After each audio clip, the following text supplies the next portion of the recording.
semanas hice una interesante disertación sobre el tema de los sofistas, un tema que es bastante amplio y que, como se dijo, habla sobre ese interesante proceso de transición de la cosmología hacia el interés del hombre y de la vida en comunidad, de los aspectos culturales de la civilización.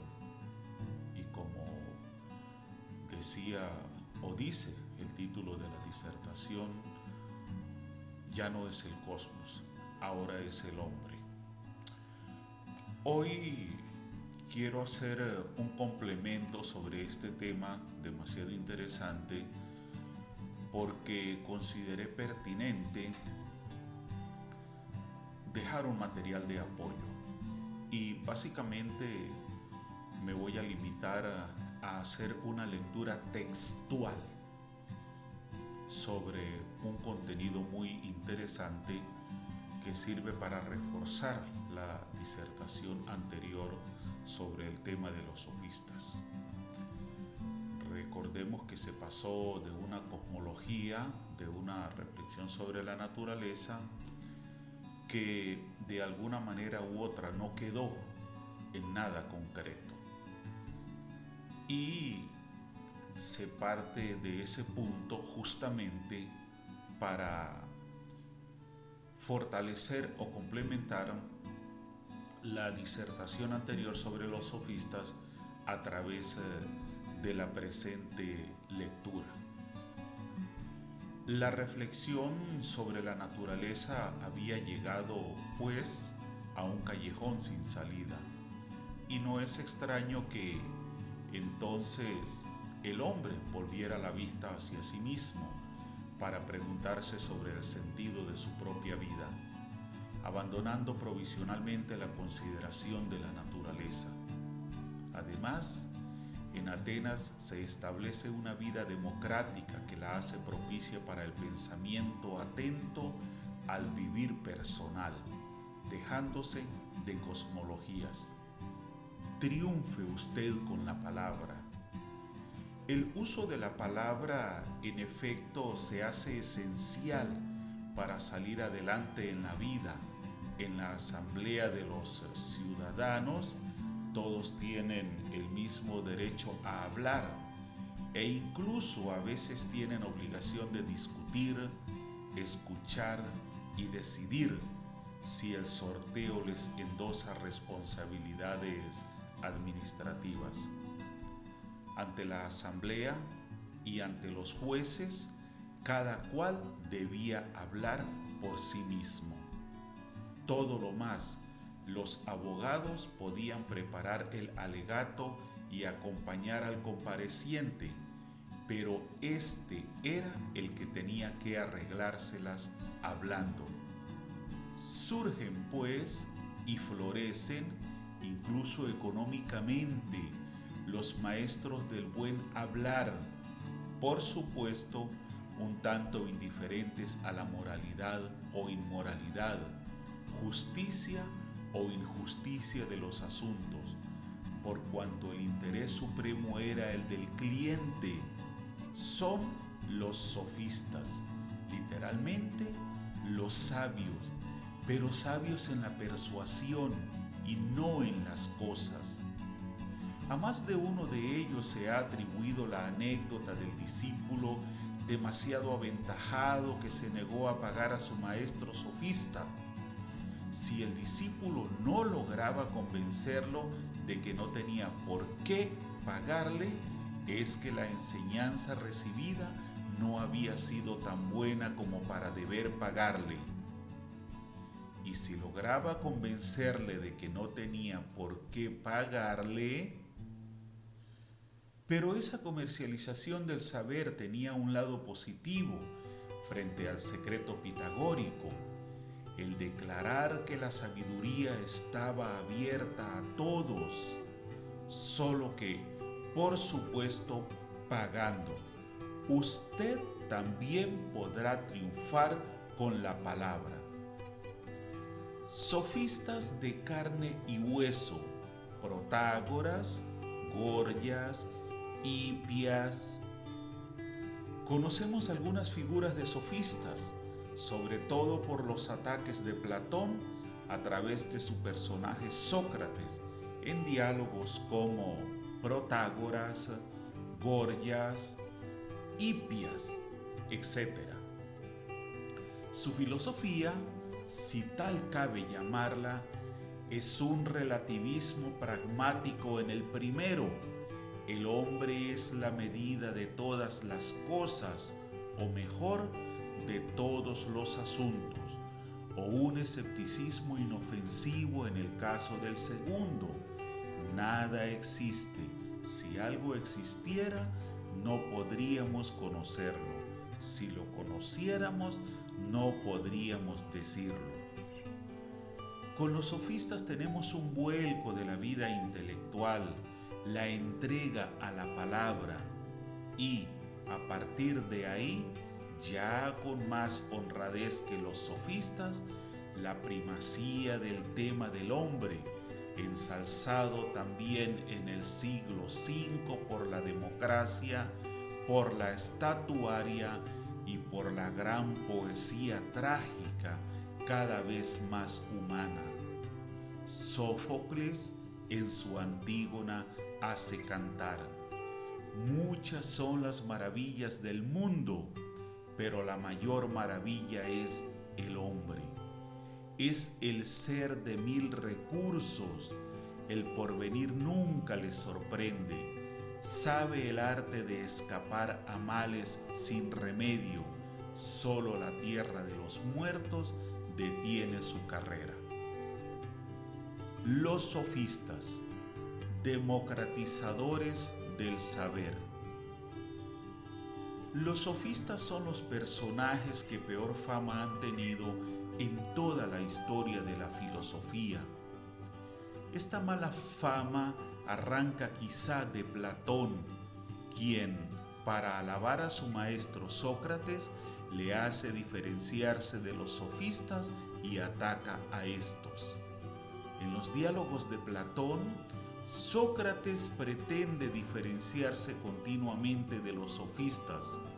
Nosotros nos damos por sabios, no por sofistas, afirma. Y esta actitud llega incluso a los libros de texto actuales que suelen oponer a Sócrates y los sofistas, ensalzando a aquel más por sus discípulos que por su doctrina y menospreciando a estos. Sin embargo, la palabra sofistes era elogiosa para los griegos arcaicos. Así llamaba Píndaro a Homero y a Heródoto, aunque en el siglo V tiene ya un sentido peyorativo. A pesar de todo esto, los sofistas tienen el gran valor de ser los primeros maestros de la cultura occidental. Son los primeros que se preocupan por la formación retórica de los ciudadanos para la vida pública. Son los sofistas los encargados de democratizar el saber. Hasta entonces, la sabiduría estaba aristocratizada. Heráclito guardaba sus libros en un templo para que no cayesen en manos del vulgo. El orfismo solo purificaba a los iniciados en este culto. Los pitagóricos solo revelaban sus secretos matemáticos a los que antes habían sido ya acusmáticos.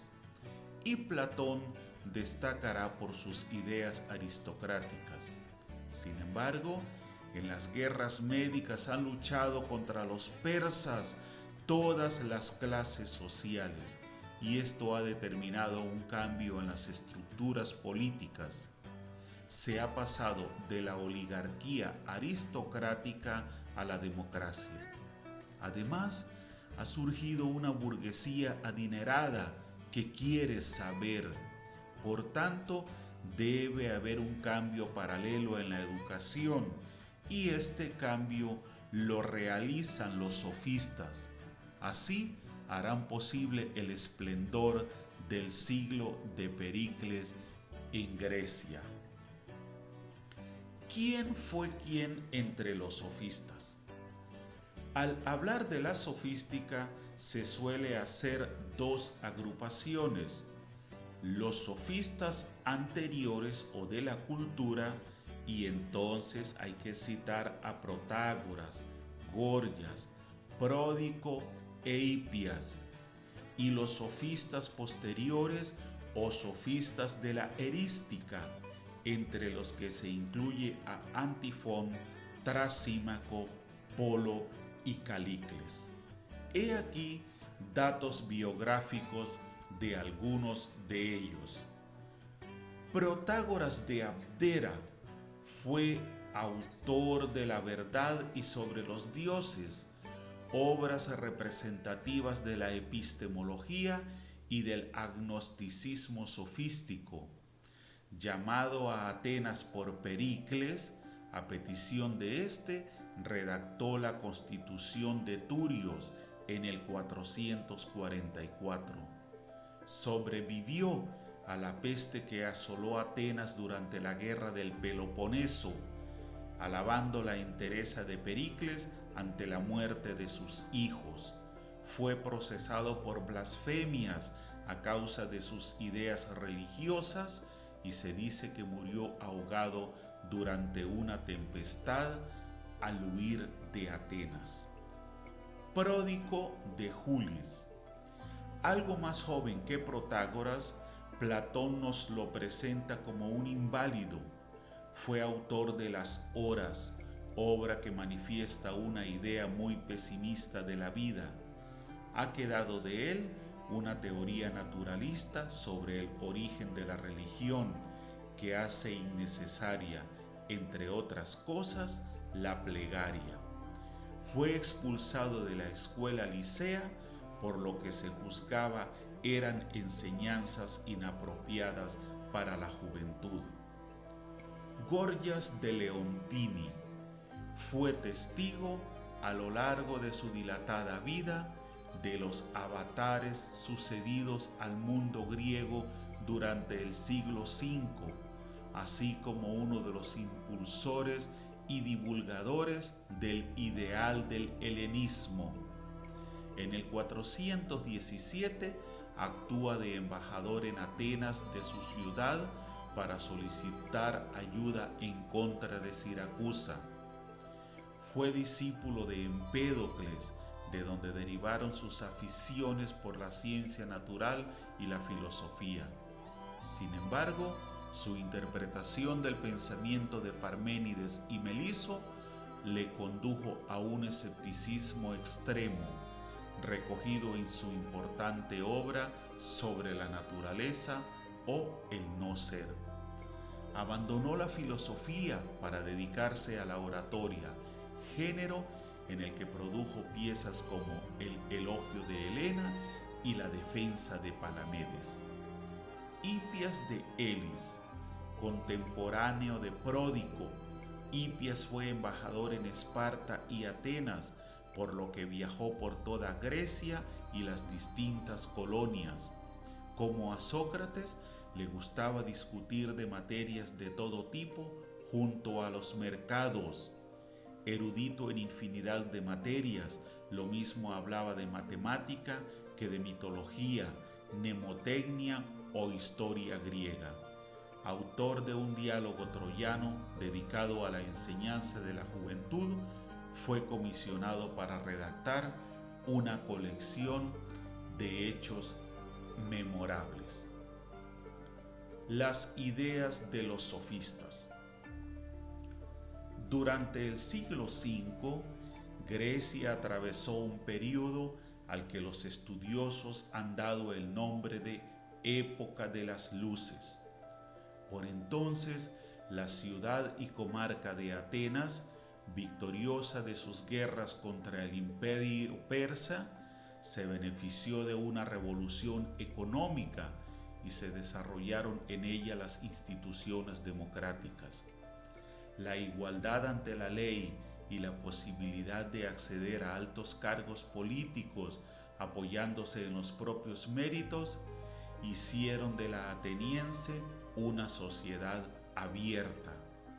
Ello trajo consigo un tipo de educación que los sofistas, literalmente sofista es sinónimo de maestro del saber de antes, o sea, los poetas, rapsodas, adivinadores, no podían proporcionar. Los nuevos sofistas, Protágoras, Gorgias y otros hombres de formación universal, con experiencia de los entresijos políticos de ciudades y colonias e impenitentes viajeros, dieron forma al ideal educativo renovador.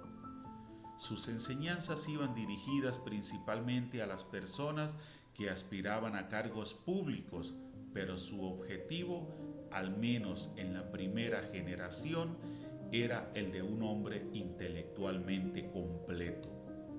De ahí que su huella en la filosofía, la lingüística, la teoría social y la religión haya sido perdurable.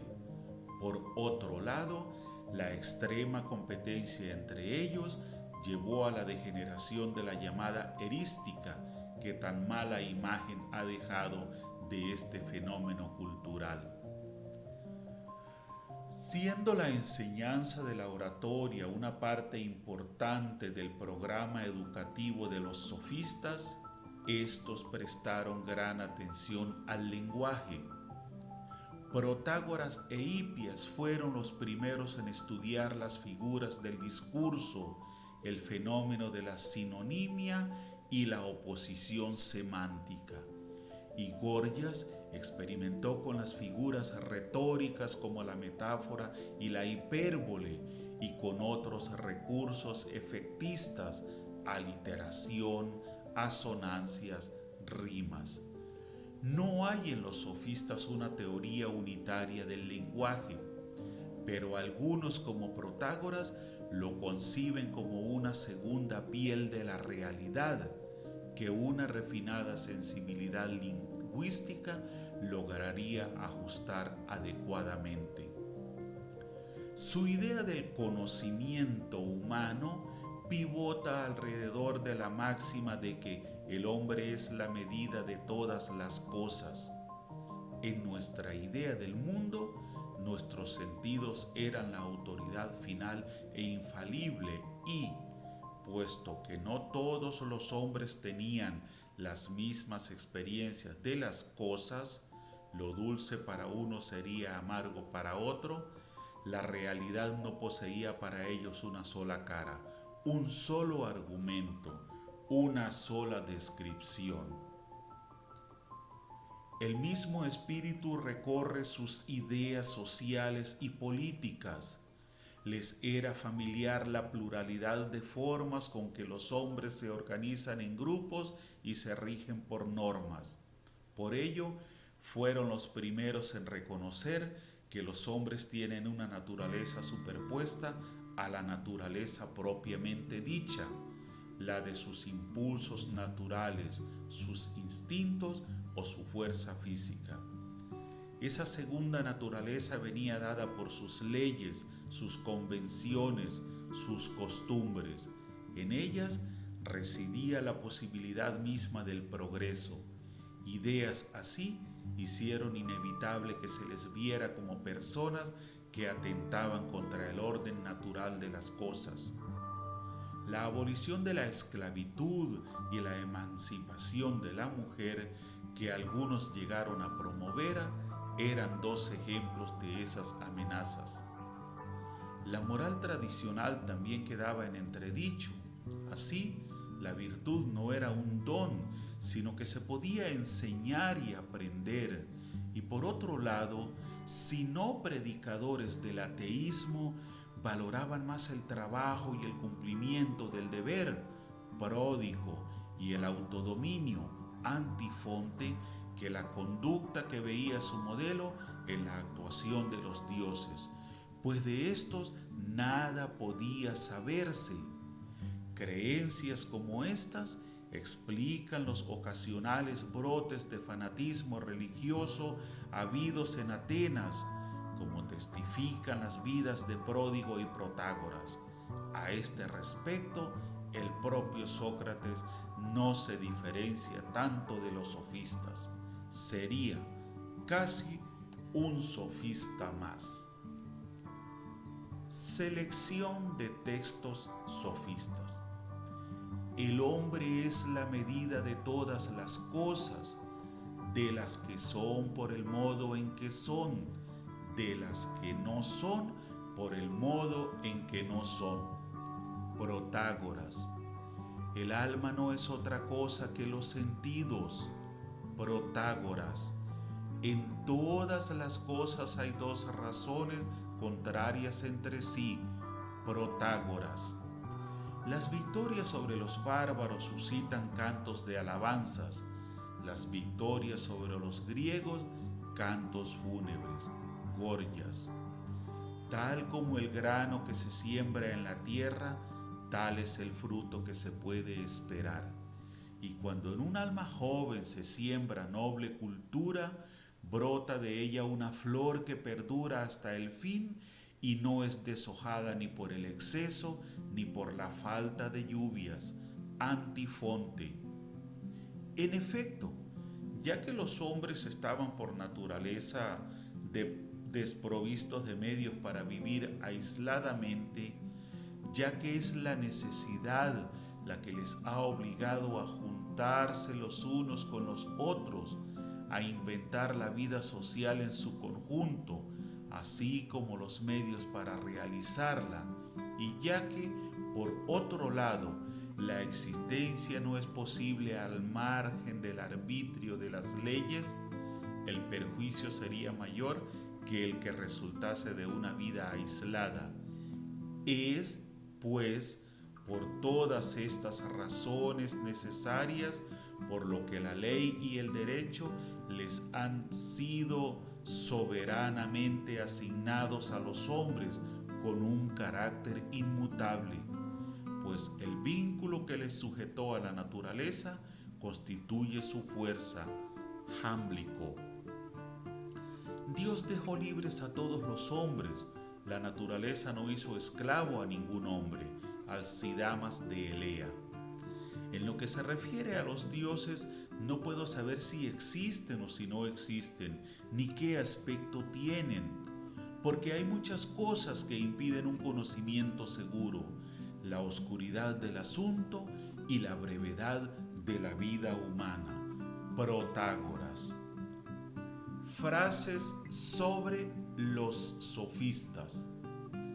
Para el griego, la patria constituía una necesidad absoluta sin la cual no podía vivir. Los sofistas, los maestros de la sabiduría, fueron los primeros que aportaron la reflexión subjetiva y la nueva doctrina, a saber, la de que cada cual ha de obrar según su propia convicción. Hegel, Filosofía de la Historia.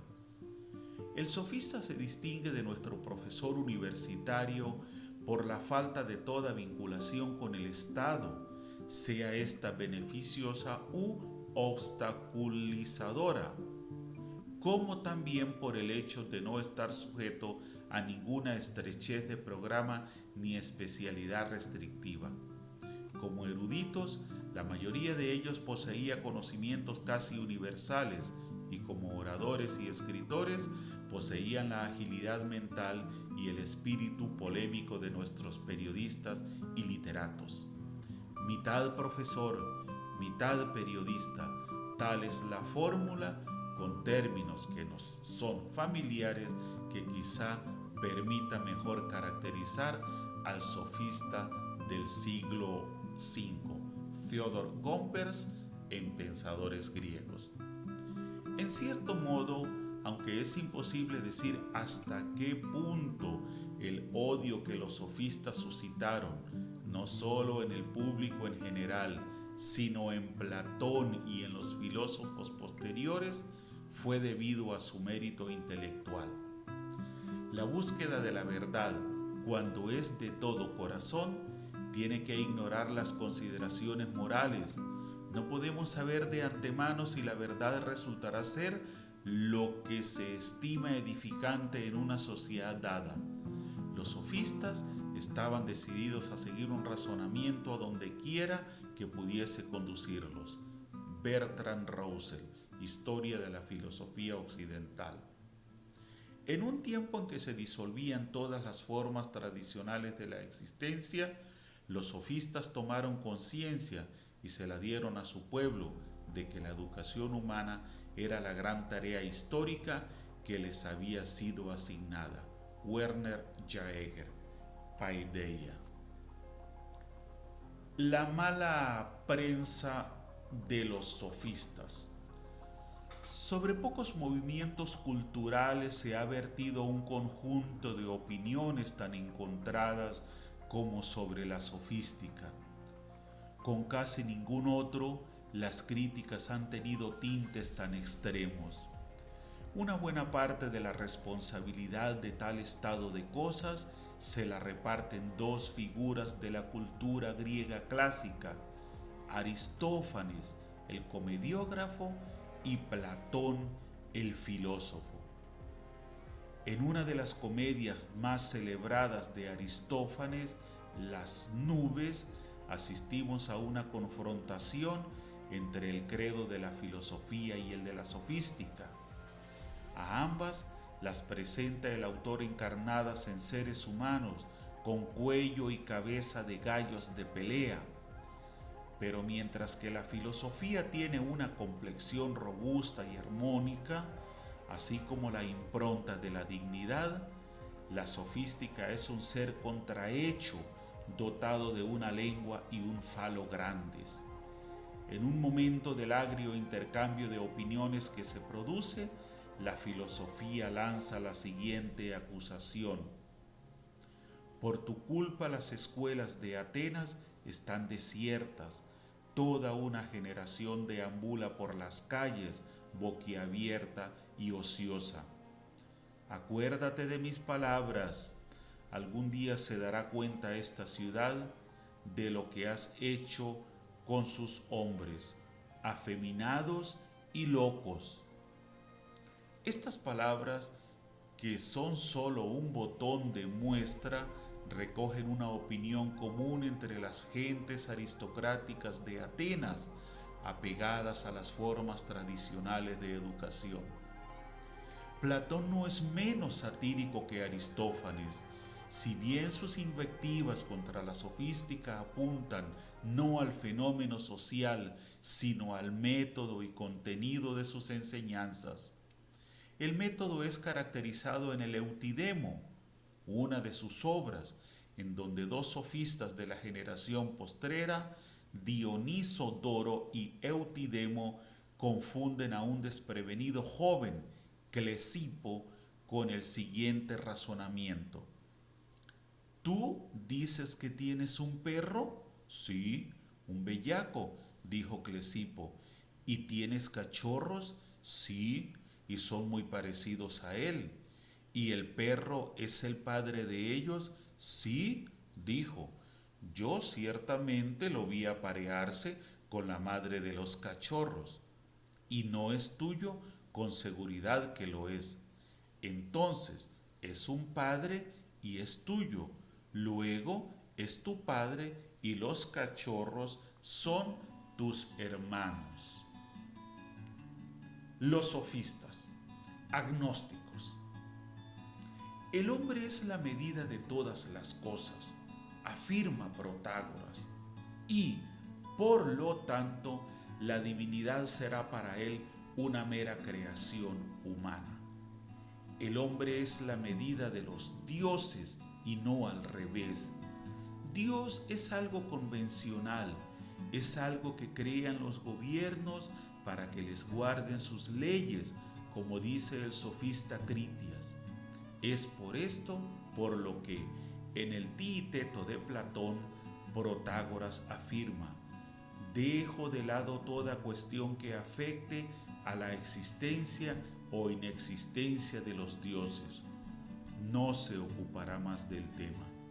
Y el propio Protágoras empieza su libro sobre los dioses con estas palabras: respecto a los dioses, no puedo estar seguro de si existen o no, ni de qué aspecto tienen, porque hay muchas cosas que impiden un conocimiento seguro, la oscuridad del tema y la brevedad de la vida humana. Sócrates contra los dioses de la ciudad. Sócrates será condenado por ir contra los dioses de la ciudad, pero Platón y Aristóteles le defienden de la acusación de irreligiosidad. Lo que pasa entonces es que Sócrates va contra la religión oficial y por eso es condenado. Frente al politeísmo tradicional, Sócrates tiende al monoteísmo. Hay un nous que causa el orden del cosmos. En cierto modo, este es el paso del animismo presocrático al demiurgo de Platón. Aún más, es la divinidad la que obliga a Sócrates al arte de la mayéutica con los demás. La divinidad me obliga a este menester con mi prójimo, y es la justicia divina la que le impide todo trato con la mentira y el encubrimiento a ultranza de la verdad. De esta manera culmino esta interesante lectura de una forma totalmente literal sobre el tema de los sofistas para reforzar la disertación anterior y dar por cerrada la generalidad de tan interesante momento de la filosofía griega antigua como parte del mundo de los presocráticos. Para la próxima semana voy a desarrollar, los invito desde ya, otra parte sobre el tema de la verdad, que es demasiado interesante y lo voy a tratar en varios capítulos. Ya estamos próximos a iniciar unas muy amplias y muy bien estructuradas disertaciones sobre el gran Sócrates. Tanto que decir, no nos alcanzaría toda una vida para hablar de Sócrates. De esta manera cierro mi disertación o mi lectura, en este caso, del tema de hoy, recordándoles como siempre que pensar bien no es un lujo, es una necesidad, e invitándoles a que se suscriban a Senda Filosófica y le den like a los videos. Así que, como les digo siempre, chao, chao.